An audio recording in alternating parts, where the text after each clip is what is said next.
What up, guys? Anti-Tier Guild Forever. Going to be doing a brief little review for Ultraman 1966 episode 3. And I'm not gonna lie to you, people need to get this kid under control. Hoshino, this kid is always getting into their facilities, taking their stuff, almost getting himself killed. I get that he wanted to take revenge on that giant behemoth, but for Christ's sake, you're just a child. What can you do? Granted, I will admit this. I was pretty impressed. He was able to shot one of its eyes out. I'm like, oh, okay. The kid's a good shot. I'll give him that. Give him a few more years, and he might be able to join that organization in order to fight, these giant kaijus or all those other supernatural things. But as of right now, that kid's just a scrub. All right. Let the big fellas handle it. For now, you stay in the sideline and just be a cheerleader when Ultraman comes out. All right, how about that? What the heck? How the heck is this kid able just to get involved in all these crazy shenanigans? It's unbecoming. But hey, it is what it is. Still fantastic episodes nonetheless. Episode. I don't know why I said episodes. Singular, not plural. But it was still good to see Ultraman fight Neronga.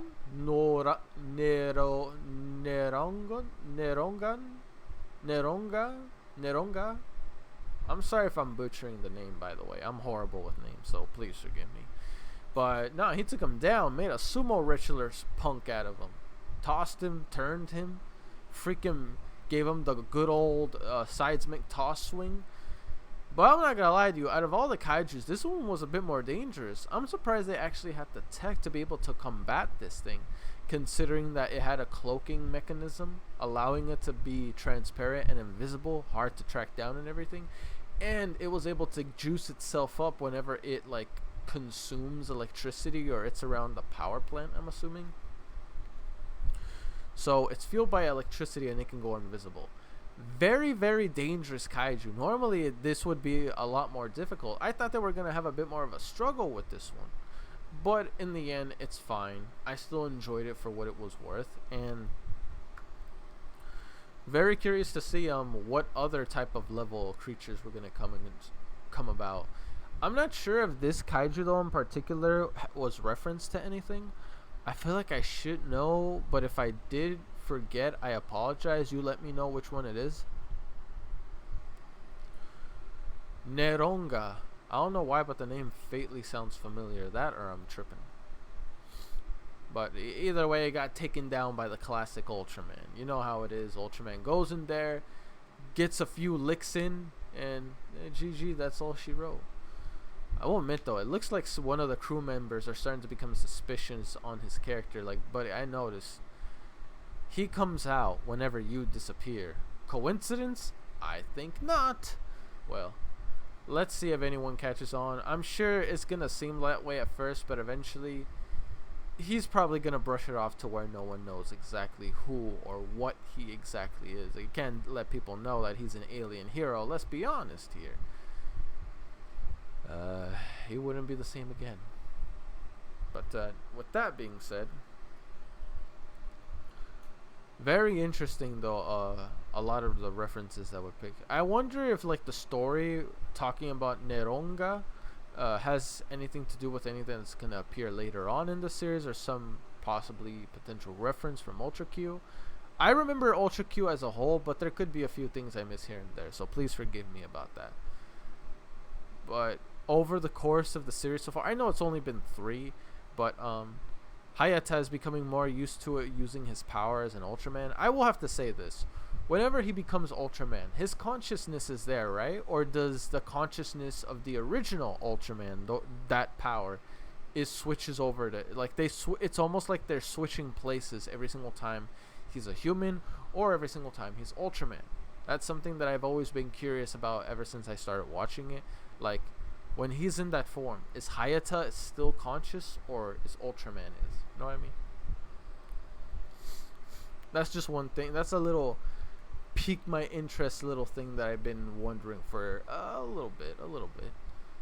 But I wonder, very curious about this. Have they ever made like a Godzilla Ultraman crossover? I don't know why. I feel like that should be a thing, and it can be a thing. And I'm not talking about like the freaking, whatchamacallit, Japan Ultra Heroes. Apparently, that's just an advertisement. That's not a real movie. I'm still hurt. I would have loved. I would have loved for that to be a movie, but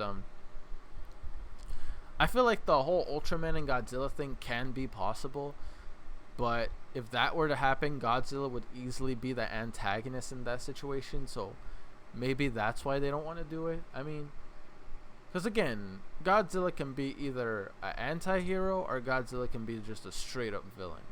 From what I remember in Shin Godzilla, Godzilla was a straight-up threat. Well, I think I mentioned it before to someone,